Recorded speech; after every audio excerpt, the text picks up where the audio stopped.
अगर इस सीजन में आपके मक्के की फसल 20 से 25 दिन की हो चुकी है या फिर होने वाली है तो ये वीडियो आपके लिए बहुत ही काम की होगी, क्योंकि यही वो खतरनाक स्टेज है जहां एक छोटी सी गलती आपकी पूरी फसल को खोखला कर सकती है। क्योंकि यही वो समय होता है जब फसल पर इल्लियों का हमला, रस चूसक कीटों का अटैक और पौधे की बढ़वार रुक जाती है। और इसका सीधा इलाज होता है पहला स्प्रे। अगर फसल में पहला स्प्रे समय पर नहीं किया तो फसल के पत्ते से लेकर डंठल तक पूरी फसल खोखली हो जाएगी और इसका सीधा नतीजा 70 से 75% तक नुकसान के रूप में देखने को मिलेगा। तो आज के इस वीडियो में हम जानेंगे कि मक्के में पहला स्प्रे कब करना चाहिए, कौन सी दवाई पहले स्प्रे के लिए सबसे ज्यादा असरदार है और कौन सा कॉम्बिनेशन ज्यादा अच्छा रिजल्ट देगा। इसीलिए इस वीडियो को आखिरी तक जरूर देखें।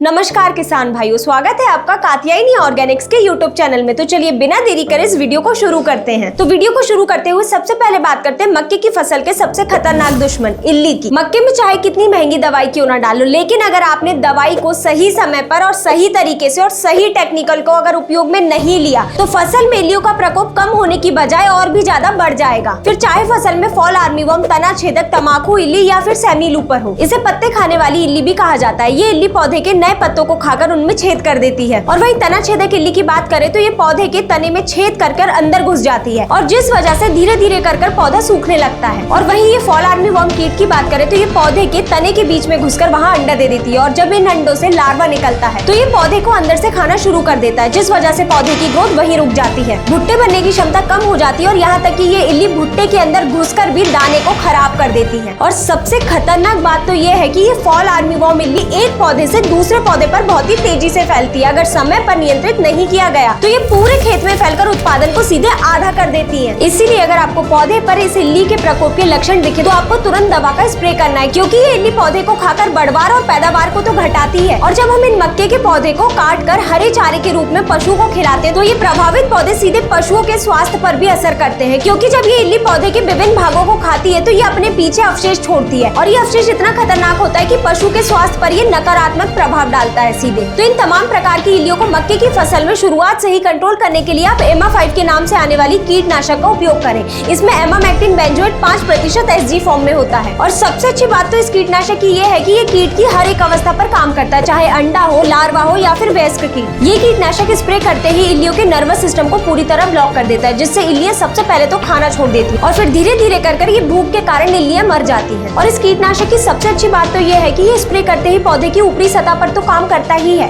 और साथ ही में पौधे के अंदर तक जाकर पौधे को पूरी तरह सुरक्षा प्रदान करता है। और ये एमा-5 ना केवल फसल में फॉल आर्मीवर्म, तना छेदक, सेमी लूपर, तमाकू इल्ली पे काम करता है, साथ ही में ये फसल में आने वाले रस चूसक कीट जैसे थ्रिप्स माइट्स को भी आने से रोकता है। और वहीं इसके डोज की बात करें तो आप इसे 80 से 100 ग्राम प्रति एकड़ के हिसाब से उपयोग में लें। तो ये तो बात हो गई इल्लियों के कंट्रोल की। लेकिन किसान भाइयों, क्या होता है कि जब हमारी फसल में इल्लियों का प्रकोप होना शुरू होता है, ठीक उसी समय पर फसल में रस चूसक कीट का भी आतंक होना शुरू हो जाता है। और ये छोटे छोटे दिखने वाले रस चूसक कीट फसल में भारी मात्रा में नुकसान पहुंचा देते हैं, जिसमें कि सफेद मक्खी, माहू, हरा तेला, थ्रिप्स जैसे रस चूसक कीट फसल में आते ही हैं और ये पौधे के नाजुक हिस्सों पर हमला करके उनका रस चूस लेते हैं, जिससे धीरे धीरे कर पौधे के पत्ते पीले पड़ने लगते हैं, विकास पूरी तरह रुक जाता है और पौधा अपनी बढ़वार नहीं ले पाता है और पूरी फसल कमजोर पड़ने लगती है। और ये कीट के प्रकोप की वजह से पौधे की पत्तियां ऊपर की ओर मुड़ी हुई, घूमी हुई और टेढ़ी मेढ़ी दिखाई देती है। और साथ ही में अगर आप इन पत्तियों को किनारे से देखेंगे तो ये सूखती हुई दिखाई देंगी। और सबसे खतरनाक बात तो ये है कि ये रस चूसक कीट जब फसल पर अटैक करते हैं तो ये अपने साथ साथ वायरस और कई फफूंद जनित बीमारियां भी फैला देते हैं। और ऐसी कंडीशन में कई बार किसान कंफ्यूज हो जाते हैं कि फसल में कीट का अटैक है या फिर कोई रोग आया है, और इसी चक्कर में वो इन दोनों को कंट्रोल करने के लिए महंगी महंगी दवाइयां भी डाल देते हैं, लेकिन उसका कुछ भी रिजल्ट नहीं देखने को मिलता है। तो ऐसी कंडीशन में आपको ज्यादा कोई भी महंगी दवाई का उपयोग ना करके आपको नीम ऑयल का स्प्रे लेना है। और नीम ऑयल में भी खासकर आपको 10,000 ppm वाला नीम ऑयल ही उपयोग में लेना है।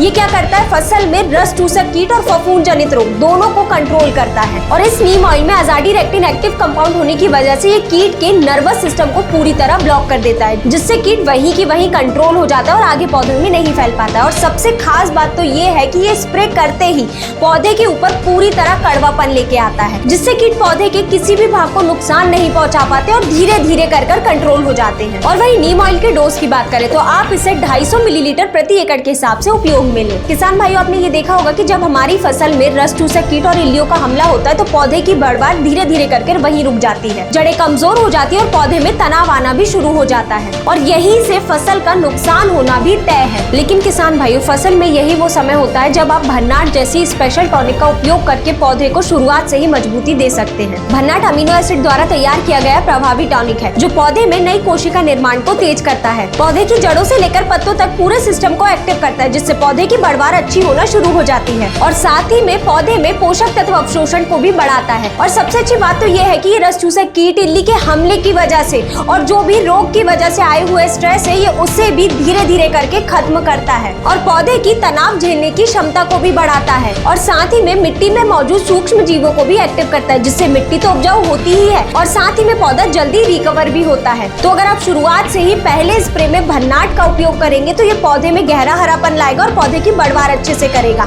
और वहीं इसके डोज की बात करें तो आप इसे 250 मिलीलीटर प्रति एकड़ के हिसाब से उपयोग में लें। तो किसान भाइयों, ये तो हो गई बात कि मक्के में पहले स्प्रे में हमें कौन कौन सी दवाइयों को उपयोग में लेना है, लेकिन इसके बाद भी सबसे बड़ी समस्या ये आती है कि ये तना छेदक इल्ली और ये पत्ती खाने वाली इल्ली रहती है, ये पौधे के तने के अंदर घुसकर छुपी हुई बैठी रहती है और यहाँ तक ये स्प्रे की गई दवाइयाँ आसानी से पहुँच नहीं पाती, जिस वजह से हमें उतना प्रभावी रिजल्ट नहीं मिलता है। और कई बार ये होता है कि स्प्रे करने के कुछ ही समय में बारिश भी हो जाती है, तो इसी कारण हमें स्प्रे करते समय इन दवाइयों के साथ सिलिकॉन आधारित स्प्रेडर को भी मिलाना है, जो कि कात्यायनी कैटेलाइजर के नाम से आपको मिल जाएगा। ये दवा के साथ मिलकर उसकी पकड़ और असर दोनों को कई गुना तक बढ़ा देता है, जिससे जो मक्के की फसल में सबसे ज्यादा समस्या आती है कि स्प्रे करने के बाद दवाई पत्तों पर नहीं रहती है, मतलब कि चिपकती नहीं है। तो अगर आप ये कैटेलाइजर को पहले स्प्रे में इन दवाइयों के साथ मिला देंगे तो दवाई पत्तों पर चिपकेगी भी और फैलेगी भी और कई समय तक दवाई का असर भी रहेगा। तो आप इसे 40 से 50 मिलीलीटर प्रति एकड़ के हिसाब से जरूर से उपयोग में लें। लेकिन किसान भाइयों, आप एक बात और ध्यान रखें, जब भी आप दवा में कैटेलाइजर को मिलाएं तो सबसे आखिरी में ही मिलाएं और तुरंत छिड़काव कर दें, ताकि छिड़काव की गई दवा का पूरा असर देखने को मिले। तो किसान भाइयों, यही थी जानकारी कि मक्के की फसल में पहला स्प्रे क्या करना है, कौन सी दवाई को उपयोग में लेना और कौन सा कॉम्बिनेशन सबसे बेस्ट होगा।